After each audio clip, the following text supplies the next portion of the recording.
Alors j'ai été libérée très précisément il y a une semaine et pour deux raisons très simples. La première raison, c'est une conduite qui a été jugée exceptionnelle durant la détention. Et puis la deuxième raison, parce qu'il n'y avait plus aucune charge contre moi.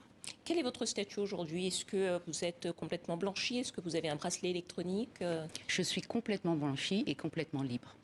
Alors, pour rappeler les faits, dans des enregistrements diffusés au moment du procès, on vous entendait, selon les enregistrements qui ont été diffusés pendant le procès, donc clairement demander un paiement de 10 000 dollars pour votre entreprise dans ce marché et dire, je cite, « Je veux que les revenus reviennent à mon pays, mais je dois aussi gagner ma vie ».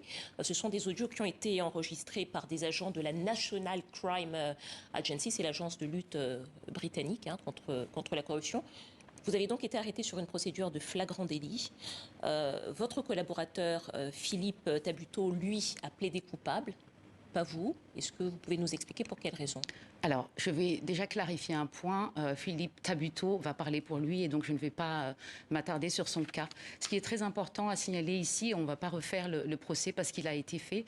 Deux points principalement. Le premier point, cette affaire a véritablement sali l'image de Madagascar et c'est la raison pour laquelle j'ai choisi ce plateau de TV5 pour pouvoir clarifier les choses.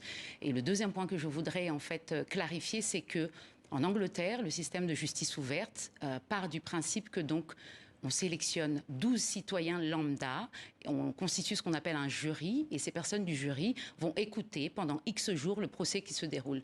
Le problème étant que ces personnes ne connaissent absolument rien, avec tout le respect que je leur dois, mais c'est la réalité, ni du processus de prise de décision dans un gouvernement malgache par rapport à un désir d'investissement, et encore moins la réalité malgache par rapport à ce qu'on appelle un investissement social. À Madagascar, indépendamment du montant d'investissement et de la volonté d'investissement des acteurs qui veulent investir à Madagascar, il y a ce qu'on appelle un investissement social qui précède ces investissements.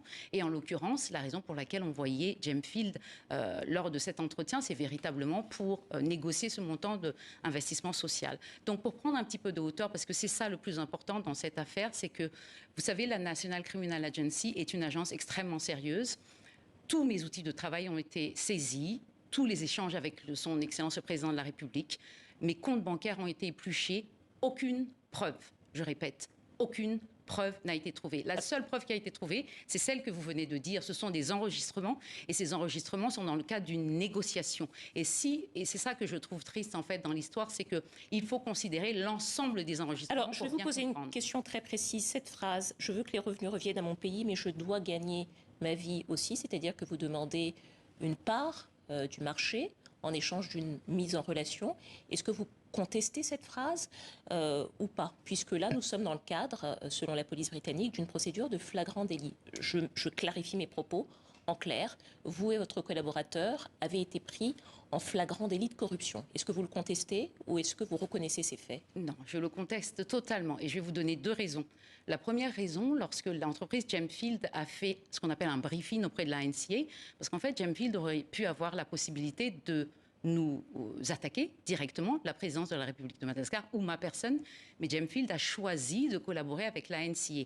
Et dans le brief que Gemfield a écrit à la NCA, il a été écrit noir sur blanc, ça fait partie des preuves, il est préférable d'attraper la directrice de cabinet la main dans le sac, texto. Et alors je vais vous expliquer ce que ça signifie. Ça signifie que toute une manipulation a été orchestrée à partir du 2 mars. Et comme par hasard, j'ai été nommée le 1er mars pour pouvoir organiser et diligenter. Ce que vous êtes en train de nous expliquer, c'est que cette arrestation était organisée. Absolument. Puisqu'en effet, parmi les salariés de Gemfield, il y avait des agents de la police britannique. Mais sur cette phrase, est-ce que vous l'avez bien dite ou pas? C'est une phrase qu'on entend au moment des enregistrements. Mais bien sûr que je l'ai dit. Alors, et elle est sortie de son contexte. Alors, c'est cette phrase où, en effet, vous dites « je dois aussi gagner ma vie ». Je vous pose la question de façon très claire, madame, puisque il a déjà été évoqué, en effet, que sur des marchés publics, il y ait une commission qui soit attribuée ou qui soit récupérée par les agents politiques qui mettent en relation les membres du gouvernement et les entreprises. Est-ce que vous assumez cela? Est-ce que vous assumez tout simplement de demander effectivement une part du marché, un pourcentage et de l'argent pour mettre en relation les membres du gouvernement et les investisseurs étrangers? Non. C'est une pratique qui n'existe pas, qui n'est pas tolérée. Pourtant, vous reconnaissez avoir dit cette phrase. Et je vais vous répondre, Dominique. Ce qui se passe, en fait, c'est pour ça que je dis qu'il faut considérer la totalité de l'enregistrement. Le paragraphe qui suit immédiatement cette phrase explique pourquoi je dis cette phrase. J'explique pourquoi je me suis rendue à Londres. Parce que, pour votre information, je n'étais pas censée être à Londres ce jour-là. Donc, je leur explique que je suis là parce que j'estime que la signature d'un contrat entre Gemfield et Madagascar est importante pour Madagascar. Mais tout ça, ça a été sorti de son contexte. Et je ne vous apprends rien si je vous dis que lorsqu'on sort une phrase de son contexte, on peut lui faire dire tout ce qu'on veut. Comment est-ce que vous... En quelques mots, quel est votre argumentaire de défense pour dire « je ne suis pas coupable de corruption » ? Il faut simplement s'appuyer sur toutes les preuves. Toutes les preuves ont été considérées. Encore une fois, tous les échanges qu'on a eus avec Gemfield, tous les échanges qu'on a eus avec le président de la République et les conseils des ministres, mon compte bancaire, toutes les preuves, Dominique, n'ont pas permis de trouver une seule chose. Et je vous dis, et je le répète, la seule preuve dont on dispose, c'est une phrase que je dis. Est-ce qu'on peut condamner une personne à partir d'une phrase qui a été dite et sortir de son contexte? Je vous pose la question. C'est-à-dire que cette somme n'a pas été versée sur votre compte. Si cette somme avait été versée sur votre compte, l'auriez-vous accepté? Absolument pas. Il était hors de question que ce montant soit versé sur un compte personnel. Au moment de votre arrestation, la présidence de la République a émis un communiqué indiquant, je vais lire, « Les autorités malgaches ignorent les raisons de son déplacement, le vôtre, au Royaume-Uni. Le président de la République reste fermement attaché à la notion d'éthique dans la conduite des affaires de l'État et à lutter contre la corruption sous toutes ses formes, avant d'annoncer que vous étiez relevé de vos fonctions avec effet immédiat. Est-ce qu'aujourd'hui vous avez contact avec le chef de l'État? Je n'ose vous demander si vous avez repris contact, plutôt avez-vous gardé pendant toute cette période contact avec le chef de l'État? J'ai gardé contact avec le chef de l'État. Je suis toujours en contact avec le chef de l'État pour la bonne et simple raison qu'il a pris la parfaite décision. Le chef de l'État ne savait pas ce qui se passait derrière cette arrestation et il a raison. J'aurais sans doute fait la même chose que lui. N'importe quel chef d'État aurait fait la même chose. C'est-à-dire que lorsque vous êtes dans le doute, il faut respecter le processus judiciaire jusqu'à ce qu'on aboutisse à une décision. Et donc aujourd'hui, nous avons des relations vraiment constructives et tourné vers le développement de Madagascar. Et cet épisode n'entachera en rien la qualité de nos relations. Est-ce que vous avez le sentiment de conserver la confiance du président Razoel?